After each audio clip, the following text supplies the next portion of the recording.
ছাত্ৰ-ছাত্ৰীসকল আজি ক্লাছ 6ৰ সমীয়া পৰীক্ষাৰ বাবে কিছুমান আৰ্হি চমুবক্স প্ৰশ্ন লৈ আহিছোঁ। প্ৰথম প্ৰশ্নটো আমি আলোচনা কৰোঁচোন। তলৰ কোনযোৰ ভগ্নাংশ সদিশ লাইক ফ্ৰেকশ্যন বুলি কৈছে। সদিশ ভগ্নাংশ হ'বলৈ হ'লে ভগ্নাংশবোৰৰ হৰবোৰ আমি একেই হ'ব লাগিব। আমি যদি এই নম্বৰ অপশ্যনটো চাওঁ, ইয়াত আছে 2/1 আৰু 8/1। ইয়াত হৰ আছে, দুটা ভগ্নাংশত আছে 2 আৰু 8। হৰকেইটা একেই নাই হোৱা। যদি হৰকেইটা একেই হয় আমি সিহঁতক ক'ম সদিশ ভগ্নাংশ। হৰকেইটা বেলেগ বেলেগ ক'লে আমি সিহঁতক ক'ম বিসদিশ ভগ্নাংশ বুলি ক'ম। আমি বি নম্বৰটো চাওঁ, আমি ইয়াতো 6 আছে হৰ, ইয়াত 9 আছে পিছৰ ভগ্নাংশটোত। গতিকে এইকেইটাও হৰ আমাৰ এই ভগ্নাংশযোৰৰ হৰকেইটা একেই হোৱা নাই, গতিকে এইযোৰ আমাৰ সদিশ ভগ্নাংশ নহয়।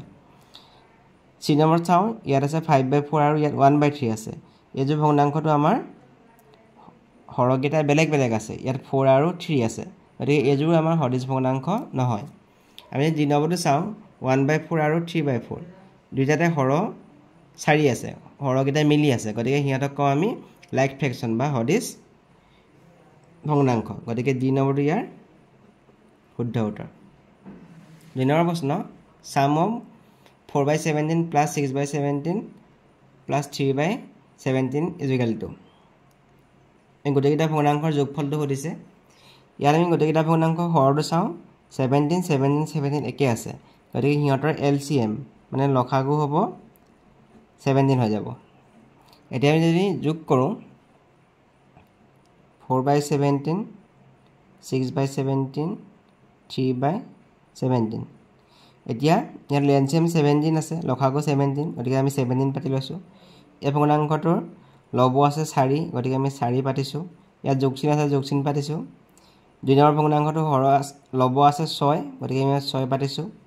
আকৌ যোগচিন আছে, যোগচিন পাতিছোঁ। ইয়াত 3 আছে, গতিকে এতিয়া যোগ কৰিলে হ'ব 4 × 6 = 10, 10 × 3 হৈ গ'ল 13, 13/17। গতিকে শুদ্ধ উত্তৰটো হ'ব অপশ্যন বি। 3 নম্বৰ প্ৰশ্ন, length of a regular pentagon is 6 cm. Its perimeter will be, ইয়াৰ পৰিসীমা হ'ব। এটা সুষম পঞ্চভুজ, পঞ্চভুজৰ এটা বাহুৰ সংখ্যা 6 cm, ইয়াৰ পৰিসীমা হ'ব। ইয়াত কৈছে আমাক পঞ্চভুজ, পঞ্চভুজটোৰ সুষম পঞ্চভুজ কৈছে, মানে ইয়াৰ আটাইকেইটা বাহু সমান। পঞ্চভুজ বুলি ক'লে বাহু থাকিব 5ডাল থাকিব। যেনে পঞ্চভুজ, ইয়াৰ 1, 2, 3, 4, 5ডাল বাহু আছে। এইটো কৈছে সুষম পঞ্চভুজ, আটাইকেইটা বাহু সমান। এটা বাহুৰ মান দিয়া আছে আমাক 6 cm, গতিকে আটাইকেইটা বাহুৰ মান 6 cm, 6 cm হ'ব। আমাক কৈছে পৰিসীমা উলিয়াব লাগে। পৰিসীমা বুলি ক'লে চাৰিসীমাৰ যোগফলটো।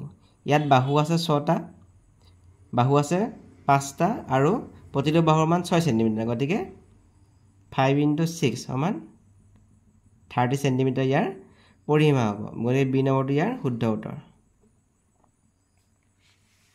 4 নম্বৰ প্ৰশ্ন, area of a triangle is, ত্ৰিভুজৰ কালিৰ সূত্ৰটো হ'ব। ত্ৰিভুজৰ কালিৰ সূত্ৰটো কোনটো হ'ব সুধিছে। আমি যদি এটা ত্ৰিভুজ আঁকো, ইয়াত এডাল আমি বেছ বুলি ক'ম, আৰু এটাক ক'ব এল্টিটিউড বা হাইট বা উন্নতি। এডাল বেছ হ'ব আৰু এইটো হ'ব হাইট। গতিকে ত্ৰিভুজৰ এৰিয়া উলিয়াবলৈ ক'লে আমি কৰিম হাফ ইনটু বেছ ইনটু হাইট, তাৰমানে 2/1 পূৰণ ভূমি পূৰণ উন্নতি। তেতিয়া ত্ৰিভুজৰ আমি কালি উলিয়াব পাৰিম। গতিকে এই নম্বৰটো ইয়াৰ শুদ্ধ উত্তৰ হ'ব। তাৰপিছৰ প্ৰশ্ন, এৰিয়া অফ এ পেৰেলেলোগ্ৰাম ইজ, সামান্তৰিকৰ কালি হ'ব। সামান্তৰিক এটা আমি যদি কালি উলিয়াওঁ, এইটো যদি সামান্তৰিক হয়, ইয়াত এইটো বেছ হ'ব আৰু এইটো হ'ব হাইট, গতিকে ইয়াৰ কালি হ'ব বেছ ইনটু হাইট। তেনে ভূমি আৰু উন্নতি ইয়াত পূৰণ কৰিলে, উচ্চতাটো পূৰণ কৰিলে আমি ইয়াৰ কালি পাম। বি নম্বৰটো ইয়াৰ শুদ্ধ উত্তৰ। Which of the following is the greatest, তলৰ কোনটো সংখ্যা আটাইতকৈ ডাঙৰ। আমি ইয়াত সংখ্যাকেইটা চাওঁ, 4/7, 10/7, 9/7, 2 আছে। আমি 2টো কেনেকৈ লিখিব পাৰোঁ, 14/7কৈ আমি লিখিব পাৰোঁ। মানে আমি যদি 14ক 7ৰে হৰণ কৰোঁ তেতিয়া আমি 2 পাম 2 7 গুণ 14 তাৰমানে 2টোক আমি 14/7 কে লিখিব পাৰোঁ এতিয়া আমি চাওঁ গোটেইকেইটা ভগ্নাংশত হৰটো 7 আছে ইয়াতো 7 আছে আমি এতিয়া লবকেইটা তুলনা কৰোঁ ইয়াত আছে 4 10 9 14 আটাইতকৈ ডাঙৰটো হ'ব 14 গতিকে এই সংখ্যাকেইটাৰ ভিতৰত আটাইতকৈ ডাঙৰ কোনটো হ'ব d2 2টো আটাইতকৈ ডাঙৰ হ'ব 8 number question fill in the blanks 755 = 14 by blank এই blank চিহ্নটো আমাক উলিয়াবলৈ কৈছে আমি যদি এই blank চিহ্নটো উলিয়াবলৈ হ'লে আমি এই দুটা হ'ল সমতুল্য ভগ্নাংশ আমি 5ৰ লগত 49 যদি পূৰণ কৰোঁ আৰু 7ৰ লগত যদি আমি blank চিহ্নটো পূৰণ কৰোঁ দুইটা সমান হ'ব গতিকে আমি ইয়াত 7ৰ লগত blank চিহ্নটো পূৰণ কৰিছোঁ আৰু 5ৰ লগত 49 আমি পূৰণ কৰিছোঁ যদি আমি এই blank চিহ্নটো মান উলিয়াব লাগে খালী ঘৰৰ মান উলিয়াব লাগে 7টো ইয়াৰ লগত পূৰণ হৈ আছে আমি 7টোৱে হৰণ কৰি দিম হৰণ কৰি যাব 5 * 49 তাৰমানে 49টো যদি আমি ভাঙো 7 7 গুণ 49 হ'ব এটা হাত আমি কাটি দিলোঁ থাকিলে 5 আৰু 7 থাকিলে 5 আৰু 7ৰ পূৰণফল হ'ব 35 গতিকে এই নম্বৰটো ইয়াৰ শুদ্ধ উত্তৰ হ'ব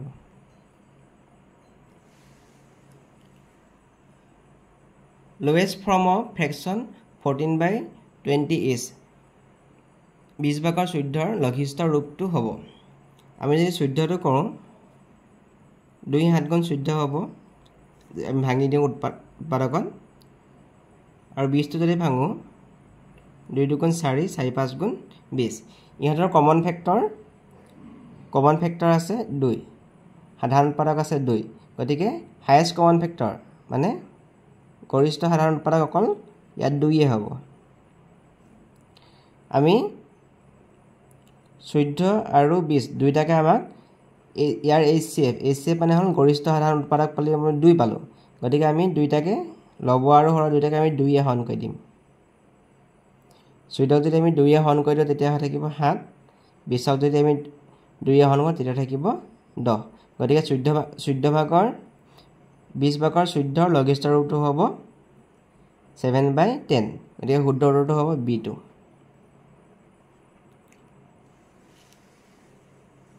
10 নম্বৰ প্ৰশ্ন which of the following is true তলৰ কোনটো সত্য আমি যদি A নম্বৰটো চাওঁ 4/4 4 আমি 4 হৰণ কৰিলে 1 হ'ব 4/4 টো 1তকৈ 1 পালোঁ এটো আমি 2তকৈ সৰু হ'ব 2তকৈ সৰু কিন্তু ইয়াৰ আছে 1টো 2তকৈ ডাঙৰ হ'ব নোৱাৰে গতিকে এটো হ'ব ভুল বিন্দুটো চাওঁ আমি 6/6 6/6ৰ মানটো 1 হ'ব কিন্তু কৈছে আমাক কি 1টো 9তকৈ ডাঙৰ হ'ব নোৱাৰে গতিকে এটো হ'ব ভুল 9টোহে 1তকৈ ডাঙৰ হ'ব গতিকে এটো আমাৰ ভুল হৈছে আমি যদি চাওঁ 0/3 শূন্যক যদি আমি 3 ৰে হৰণ কৰোঁ ইয়াৰ মানটো হ'ব 0 কিন্তু ইয়াৰ মানটো 3 বুলি কৈছে গতিকে এটো ভুল হ'ব দুই নম্বৰটো চাওঁ 1টো 2/1তকৈ ডাঙৰ 1টো 2/1তকৈ ডাঙৰ গতিকে দুই নম্বৰটো হ'ব সত্য 1টো সদায় 2/1তকৈ ডাঙৰ 11 নম্বৰ প্ৰশ্নটো কৈছে conversion of mixed fraction to improper fraction is 2/4 একক আমি যদি অপ্ৰকৃত ভগ্নাংশত প্ৰকাশ কৰোঁ তেতিয়া কোনটো শুদ্ধ হ'ব দিছে আমি এটো এনেকৈ লিখিব পাৰোঁ 2 + 4/1 কে লিখিব পাৰোঁ আমি এতিয়া 2টো 8ক আমি 8 সংখ্যাটো যদি আমি 4 হৰণ কৰোঁ ইয়াত 2 হ'ব তাৰমানে 2 মানে আমি লিখিছোঁ 8/4 আৰু ইয়াত লিখিছোঁ 1/4 ইয়াত দুইটাতে আমাৰ হৰকেইটা একে আছে 4 4 আছে গতিকে হেটো লখাগু হৈ যাব 4 এলসিএম হৈ যাব 4 গতিকে ওপৰ লবকেইটা যোগ হৈ যাব 8 + 1 8ৰ লগত 1 যোগ কৰিলে 9 হৈ যাব তাৰমানে 9/4 ইয়াৰ অপকৃত ভগ্নাংশ প্ৰকাশ কৰিলে হ'ব 9/4 গতিকে বি নম্বৰটো ইয়াৰ শুদ্ধ উত্তৰ হ'ব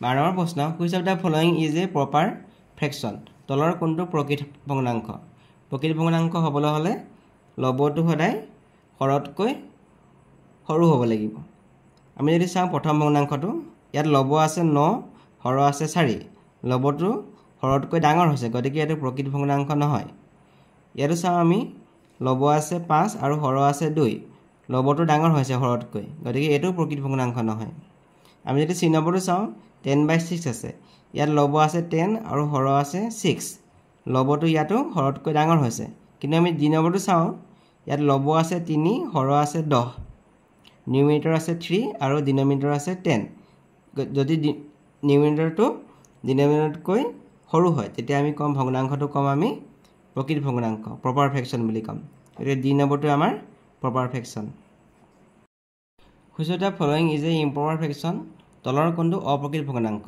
এটা ভগ্নাংশ যদি লবটো হৰতকৈ ডাঙৰ হয় তেতিয়া আমি তাক কম অপ্ৰকৃত ভগ্নাংশ বুলি কম ইয়াত চাওঁ আমি লব 3 হৈছে আৰু হৰটো 10 হৈছে লবটো হৰতকৈ সৰু হৈছে ইয়াত গতিকে এইটো আমাৰ অপ্ৰকৃত ভগ্নাংশ নহয় ইয়াত যদি চাওঁ ইয়াত লবটো সৰু হৈছে গতিকে এইটো অপ্ৰকৃত ভগ্নাংশ নহয় ইয়াত লব আছে 15 হৰ আছে 20 গতিকে এইটো অপ্ৰকৃত ভগ্নাংশ নহয় ইয়াত আছে লবটো 14 আছে নিউমিনেটৰ 14 আৰু ডিনমিনেটৰ 6 লবটো 14 আৰু হৰ আছে 6 লবটো হৰতকৈ ডাঙৰ হৈছে গতিকে এইটো হ'ব আমাৰ ইম্প্ৰপাৰ ফ্ৰেকশন মানে অপ্ৰকৃত ভগ্নাংশ সুজানৰ প্ৰশ্ন তলৰ কোনটো অসত্য সমদ্বিবাহু ত্ৰিভুজৰ দুডাল বাহু সমান সমদ্বিবাহু ত্ৰিভুজৰ দুডাল বাহু সমান এইটো হ'ল সত্য এটা সমদ্বিবাহু ত্ৰিভুজৰ যিকোনো দুডাল বাহু সমান হয় এটা ত্ৰিভুজৰ তিনিডাল মধ্যমা থাকে এইটো আমাৰ সত্য বৰ্গৰ প্ৰতিটো কোণে 90 ডিগ্ৰী সমান এইটো আমাৰ সত্য আয়তৰ চাৰিটা বাহু সমান আয়তৰ চাৰিটা বাহু সমান নহয় আয়তৰ বিপৰীত বাহুবোৰহে সমান গতিকে এইটো আমাৰ অসত্য গতিকে ডি নম্বৰটো ইয়াৰ শুদ্ধ option please subscribe and share my videos